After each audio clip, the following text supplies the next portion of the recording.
Аламдардын ээси болгон, ырыскы кампасынын жаратуучусу жана адилеттүүлүк менен ар бир өзүнүн жаратылган макулугуна өзүнүн мээримдүүлүгү менен ырыскы берүүчү биздин жаратуучубуз, эгебиз, кожобуз, акыреттин падышасы Аллах субханаху ва таалага өзүнүн табиятына ылайык даражада мактоолор болсун. Анын бизге жиберген элчиси биздин көсөмүбүз, жолбашчыбыз, Азирети мугалимибиз пайгамбарыбыз саллаллаху алейхи вассаламга салаваттар болсун. Андан соң кайрадан сиздер менен мына ушул биздин энелерибиз, аялдарыбыз, карындаштарыбыз, эжелерибиз жана кыздарыбыз жөнүндө атайын уюштурулган лекция циклдарына күбө болгон туугандар, сиздерге ассаламу алейкум ва рахматуллахи баракату. Эсиңиздерде бар болсо, биз өткөн өзүбүздүн жолугушубузда сиздерге аялдар жөнүндө акыл калчууну сунуш кылдык эле.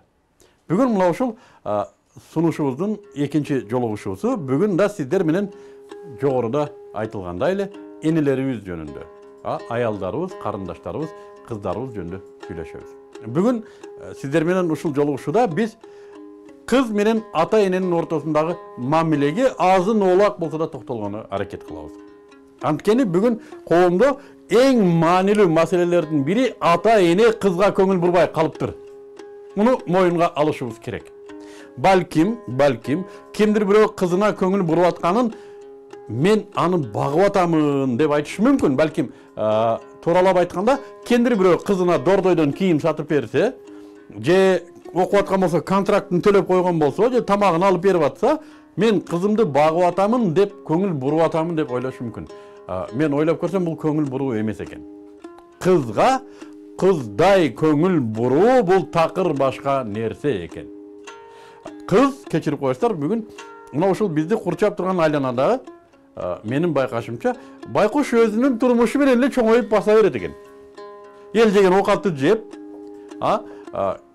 апасы базарга барса бир кийимди алып берип коюп, телевизордон эмнени кийип аткан болсо ошону кийинтирип коюп, мектепке жакын арада ким кетсе ошого кошуп коюп, же болбосо кичине пулу бар адамдар болсо, мындай престижный деп айтылган бир мектепке киргизип коюп, анан мугалимдерине майрамда бир нерсени алып берип коюп, чай чамегин эптеп кыз окуп, анан бойго жетип, андан ары кыз турмушка чыгабы, чыкпайбы, ойлонобу, ойлонбойбу ата эне билбейм, бирок кыз турмушка чыкпаса деле эч кимди бу толкундатпайт экен. Кызы четке кетип калса деле эч ким көңүл бурбайт экен. Иши кылып, бүгүн ата эне кыздарга маани бербей калыптырбыз. Калыптырбыз дегеним ошонун ичинде мен да бармын. Менин да кыздарым бар. Мен да ушул маселеде четте калган окшоймун. Кокой деп ойлоно баштадым. Кыздарыбыз биздин Аллахыбыз тарабынан берилген бизге жакшылык дедик. Бизге берилген бир аманат жана жоопкерчилик. Бул орус тилинде айтканда биздин акыреттеги бир шансыбыз, бонусубуз. Пайгамбарыбыз саллаллаху алейхи вассалам айтат: ким кыздарды жакшы бакса, өлтүрбөй, бузбай, булгабай бакса, акыретте ал кызды өзүнүн тозоктон коргоочу пардасы катары иштетсе болот деди. Бул бонус Аллах субханаху ва тааланын алдында. Мына ушул кызды биз Аллахтын алдында берген тарбиябыз, адал тамагыбыз үчүн Аллахтын алдында анын каарынан тозок кылып кармай алат экенбиз. Эми мына ушул кызга биз кандай мамиле кылып атабыз, караңыздар. Өтө аянычтуу маселе. Өтө аянычтуу мамиле. Ул бала кандай болсо, кыз баланы да ошондой карап калдык. Бүгүн кыз балага өзүнүн урматына жараша мамиле кылмайынча, ал кыздан өзүнүн табиятындагы рахатты биз көрбөйбүз. Балким келип кучактайт, балким бизге эркелейт, балким апасы, чоң атасы, чоң энеси, калган бир туугандары көндүрө албаган маселеде бизди алдап-сылдап көндүрүп алат кичине кезинен. Бул өзүнчө бир рахат, бирок анын табии өзүнүн урматына жараша болгон мамиледен биз ала турган рахат бул такыр башка нерсе. Кыз башка жан. Кыргызда да кызды аздектеп төргө отургузган. Мен бир сөздү дайым айтам. Ушундай бир сөз бар. Кыргызда уулуна туур тон кийгизсе да кызына суусар тебетей басат дейт. Шуну мен илгертен бир окуган жерим бар эле, ушуга чейин айтып келем. Туур тон деп жанагы шалча деген бар, сокума. Ушундай бир кемпирлер илгери ошо келиндерге соктурат эле, шалча деп коет, дорожка азыркы тилде. Мына ошо туур да, туурду көргөндөр бардыр. Toğurdan ton, bu kedeyler giye turgan ton негизи ilgeri elde. Şu toğur ton kiyse de kızına suusar tevetey kiygizet. Bu kızdın atene aldığındaki statusu. Bu jana kımbat bağlılığından aytılgan жоқ. Азыр бүгүн кымбат баалуу десе, балким Европада кайсыдыр бир артист кийип ыргытып берген ич кийимин канча бир миллион долларга алып берип коюп эмес. Суусар тебетей, суусардын аты айтып тургандай, бул такыр башка кийим, баалуулугунда эмес кеп кыздын даражасында болуп атат. Кеп кыздын урматында болуп атат. Кыз төрөлдү, ал үйдө тороло баштады. Ал кызга биз эмнени жедирип атабыз? Эң негизгиси, кызды энеси эмизип жатабы? Emne tamakты жеп emizip жатат kızdı. Kızdın denesine ene denesi arkылуу kirген тамак эмне? Дегеле энелер бүгүн кыздарын emizip жатабы? Мына маселени караңыздар. Дегеле энелер үйдө кыздарына кандай тарбия берип жатат? Өзүнө окшогон ажылдаган бир ажыдаарды тарбиялап атабы? Же өзүнө окшогон жакшы энени тарбиялап атабы? Мынагу ата көңүл бура турган маселе туугандар. Kızды kızday tarbiyalоо чоң жоопкерчилик. Анткени биз башында айттык, бул биздин акыретибизде парда боло турган биздин колубуздагы бонусубуз. Аллах Тааланын бизге берген аманаты. Аллах кызды бизге берүү менен бизди сынап атат. Биз эркекпиз. Биз үй бүлө башчысыбыз. Балким коом башындадырбыз. Балким көчөдө кишилер бизди угат. Балким ишканада бир лидербиз.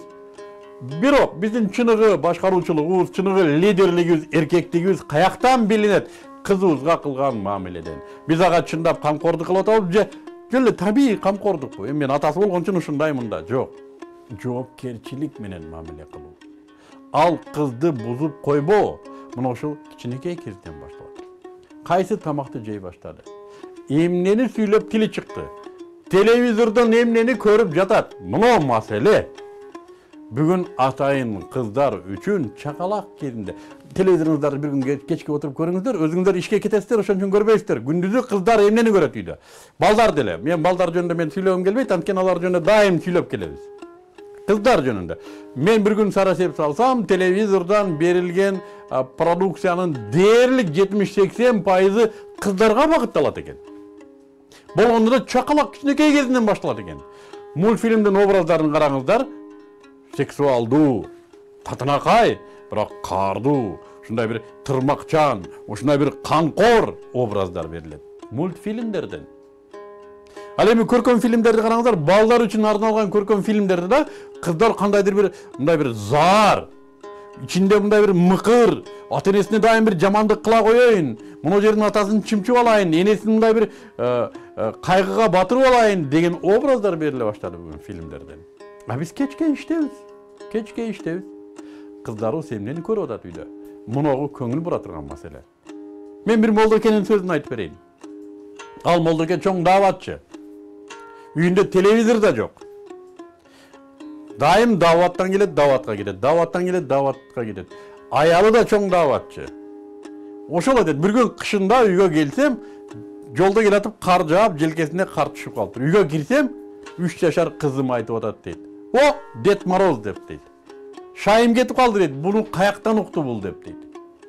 Көрдүңүздөрбү? Коомдо кыздарыбызга маалымат кандай жетип атат? Биз билбеген акыбалда маалымат кетет.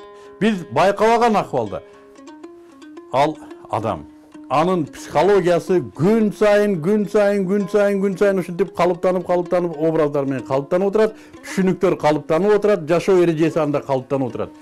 Таң калбаңыз, эртең кызыңыз бойго жеткенде сизди карабай каалаганын кылып кетсе таң калбаңыз, анткени ал кыз төрөлгөндөн баштап жеген тамагы, көргөн мультфильми, окуган китеби, энесинин сөзү, кошунасы, иш кылып барып ушинтип калыптанып бир өзүнчө адам болуп келип чыкты. А жерде сиздин акча бергенден башка эчтекеңиз калбады. Бул ойлоно турган маселе. Бул кыздарыбызга болгон татыктуу мамилени бизден талап кылган маселе. Биз ушул нерседе ойгонолу. Кыздарыбыз кичинекейинен баштап бизди ойго салсын. Биз ошо кыздарыбыз менен акыретте Аллахыбыздын алдында жүзүбүздү жарык кармайлы.